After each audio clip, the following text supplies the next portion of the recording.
Halo, nama saya Melisa, NPM saya 17420077.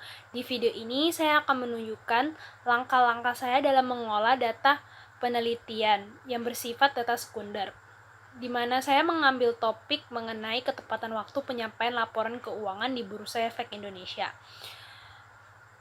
Dan nantinya saya akan memberikan representasi terhadap hasil uji data saya. Tetapi sebelum itu, ada hal yang ingin saya sampaikan, yaitu dalam mengolah data input saya tidak mengeluarkan data outlier, dikarenakan data outlier sangat mempengaruhi hasil uji data saya. Karena saya sudah mencoba berkali-kali dalam seminggu ini untuk melakukan uji coba baik di aplikasi SPSS maupun eViews, tetapi hasilnya sangat tidak memuaskan. 5 variabel independen saya dari 6 variabel independen saya menunjukkan hasil tidak signifikan. Lalu saya memutuskan untuk tetap mempertahankan outlier dan hasilnya jauh lebih bagus. Dan saya juga sudah melakukan konfirmasi kepada dosen statistika. Beliau bilang bahwa data outlier memang tidak wajib untuk dikeluarkan kalau sudah mempengaruhi hasil uji data. Jadi dikarenakan ini masih periode kurun waktu 4 tahun, saya tetap mempertahankan data outlier saya. Apabila nanti sudah diupdate, ada kemungkinan data outlier saya bisa saya buang. Tapi harus dilihat lagi dengan situasi yang akan datang. Jadi ini video tutorialnya akan saya mulai.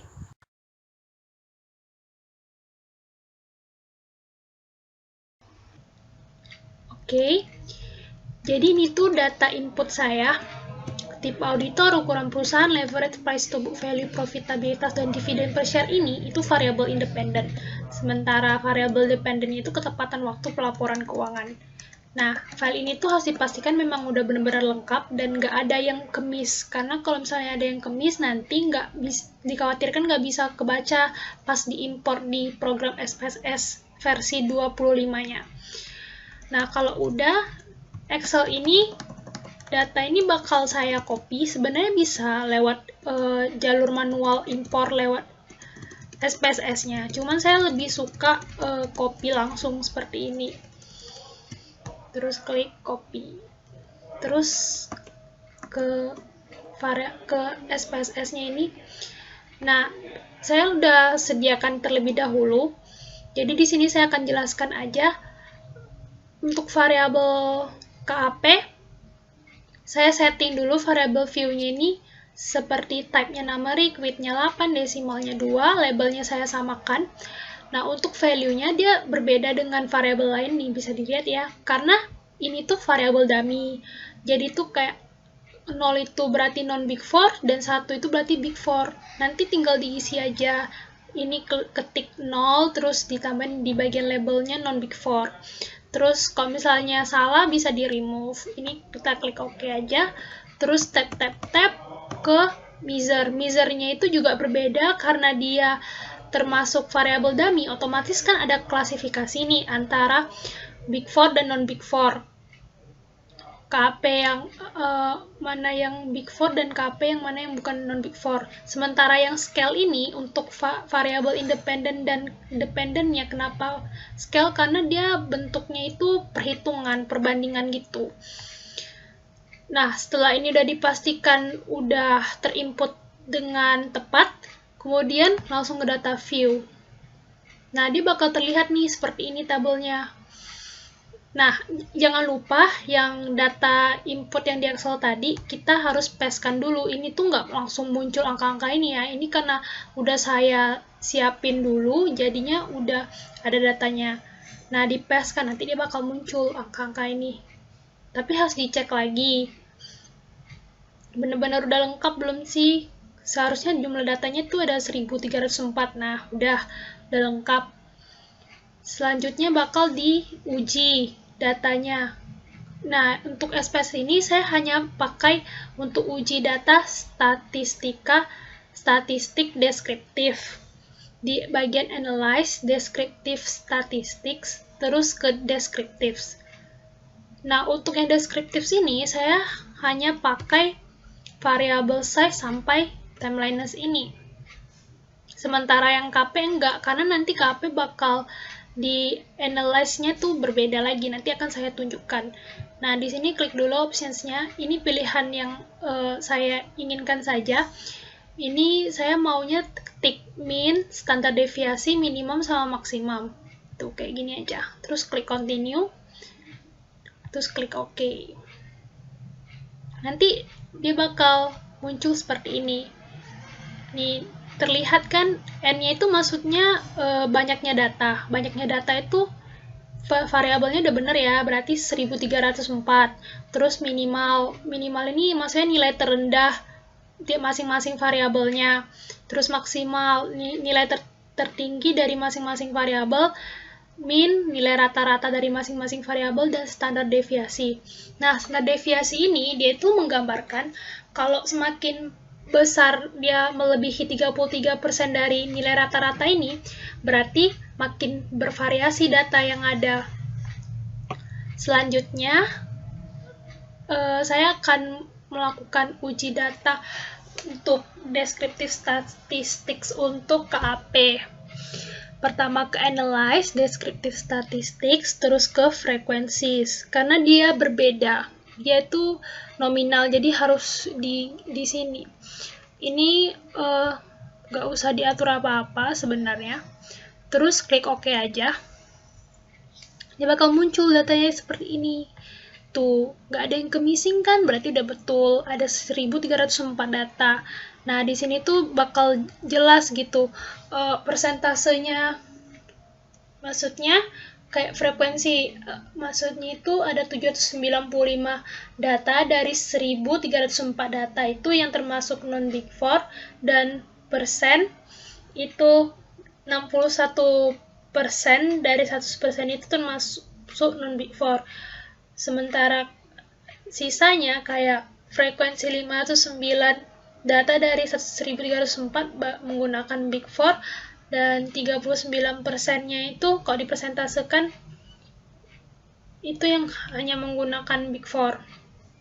Kalau dilihat dari sini, perusahaan di Indonesia rata-rata lebih banyak menggunakan jasa dari non-Big Four. Kita langsung aja ke eViews. Jadi create a new work file. Start date-nya karena dimulai dari tahun 2015 sampai 2018. Untuk saat ini sementara ada 326 perusahaan. Klik OK. Saya nggak pakai import, biasa import file, tapi karena saya pernah menemukan bahwa kalau import file itu filenya itu nggak sama gitu sih, dia kayak beda koma-koma gitu. Jadi saya lebih prefer untuk copy aja. Nah, ini untuk nama variabel independen saya. Ada size untuk mewakili ukuran perusahaan, saya singkat aja. Karena kalau misalnya terlalu panjang gitu, takut nggak cukup. Nah, dari sini saya copy semua.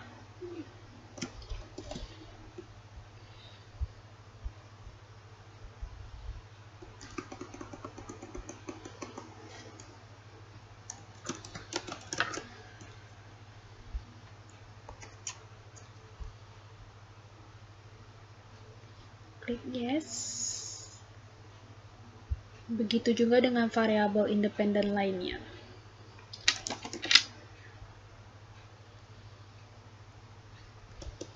Untuk leverage, kemudian untuk variabel dependennya, saya kasih istilah timeline saja.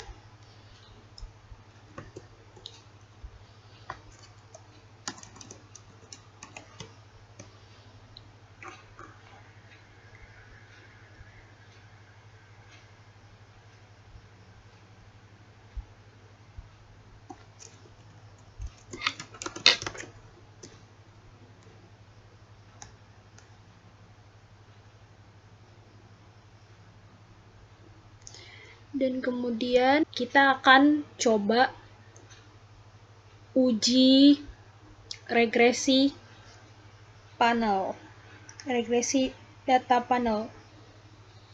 Blok lagi. Tapi kalau mau juga nggak apa-apa. Open as equation. C-nya itu coefficient, biasanya diletakin untuk variabel independen. Panel option, oke. Nah, ini tuh sebenarnya belum bisa direpresentasikan. Ini tuh kayak cuman tampilan model common effect-nya, atau lebih dikenal biasa pooled least square. Jadi belum bisa direpresentasi karena belum ada model pemilihan terbaik. Ini bebas, saya freeze-kan aja.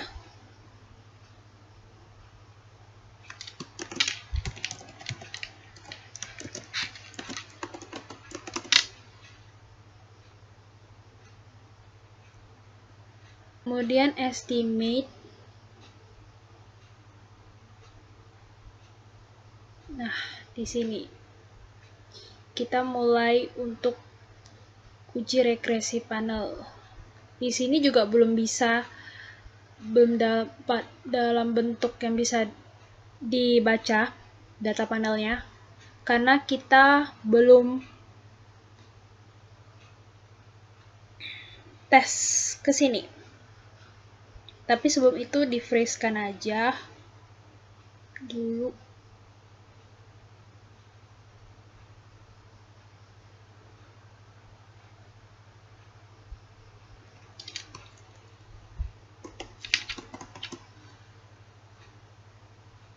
Ini hanya untuk model ini aja ya. Tapi ini bebas, gak harus. Nah, di sini baru dites fix efeknya. Nah, di sini probability-nya itu kan 0 ya. Jadi kalau probability-nya 0, ini dikenal, kita ini dikenal dengan uji Chow juga. Kalau probability-nya 0, di bawah 0,05 berarti dia fixed effect model. Tapi kalau dia di atas 0,05 berarti dia pooled least square. Jadi kalau kayak gini sudah bisa terlihat bahwa model pemilihan terbaiknya itu untuk langkah ini itu fixed effect model. Tapi kalau udah pooled least square berarti nggak usah dilanjutin lagi. Sementara kalau misalnya fixed effect model ini kan uji Chow nih. Habis uji Chow masih ada uji yang namanya uji Hausman.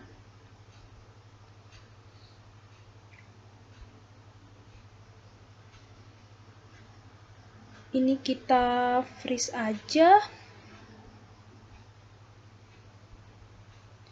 Kasih nama uji Chow.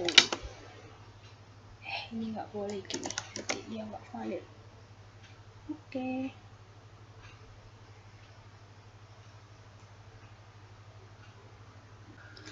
Selanjutnya, setelah uji Chow selesai, dilanjutkan dengan uji Hausman. Karena pemilihan model terbaiknya itu fixed effect model, maka dia harus dilanjutin. Kita harus ke estimate dulu, ubah panel optionnya jadi cross sectionnya jadi random. Nah, di sini juga masih belum bisa direpresentasi karena belum di testing. Ya, ini Hausman test. Ini udah bisa terlihat jelas cross sectionnya dengan probability 0,0039. Dia di bawah 0,05. Berarti model pemilihan terbaiknya itu fixed effect model.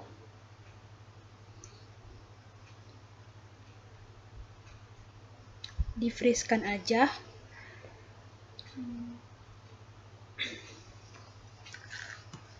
Uji Hausman.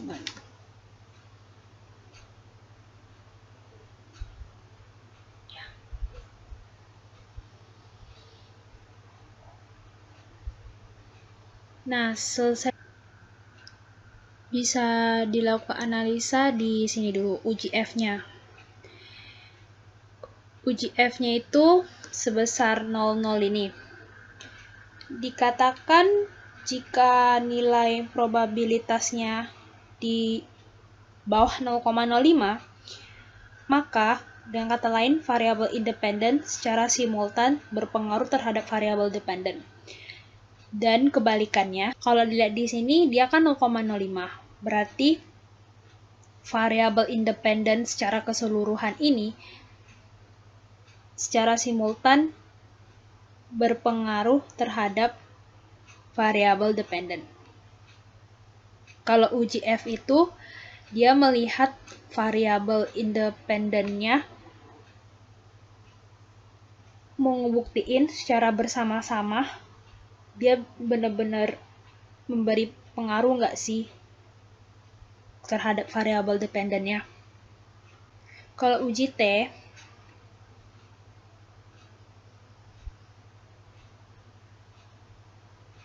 syaratnya itu kalau dia di bawah 0,05, maka hasilnya itu berpengaruh signifikan. Tapi kalau di atas 0,05, maka hasilnya itu tidak berpengaruh signifikan. Jadi bisa dilihat size, ROA, dan juga dividen per share memiliki pengaruh yang signifikan terhadap timeliness. Pengaruh signifikan size dan dividen per share memiliki pengaruh signifikan negatif terhadap timeliness. Sementara ROA memiliki pengaruh signifikan positif. Ini bisa dilihat dari koefisiennya. Nah, maksudnya koefisien ini tuh misalnya gini. Kalau misalnya koefisiennya si size ini itu tuh menunjukkan negatif, berarti variabel ukuran perusahaan kalau misalnya mengalami kenaikan sebesar 1, sementara variabel di luar dari itu kayak leverage, ROA, price to book value, dividen per share, KAP itu tidak mengalami perubahan, maka timeliness itu akan mengalami penurunan sebesar minus 6,07 ini. Begitu pula dengan ROA. Kalau misalnya koefisien ROA ini menunjukkan apabila nilainya mengalami kenaikan sebesar 1, sementara variabel lainnya seperti size, leverage, price to book value, dividen per share, KAP itu tidak mengalami perubahan, maka timeliness-nya akan mengalami kenaikan sebesar 19,25. Jadi dia kayak searah. Kalau negatif berarti dia berlawanan.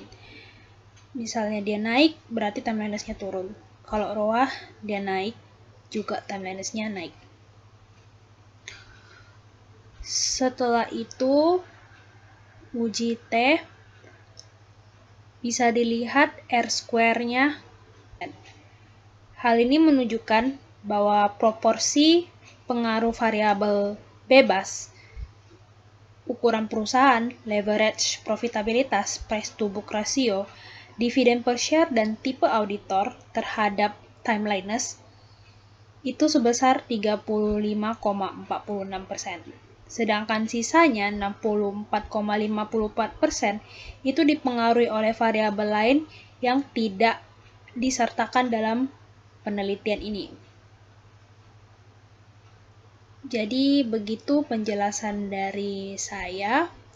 Apabila ada yang salah atau keliru, mohon diberi saran biar saya bisa perbaiki.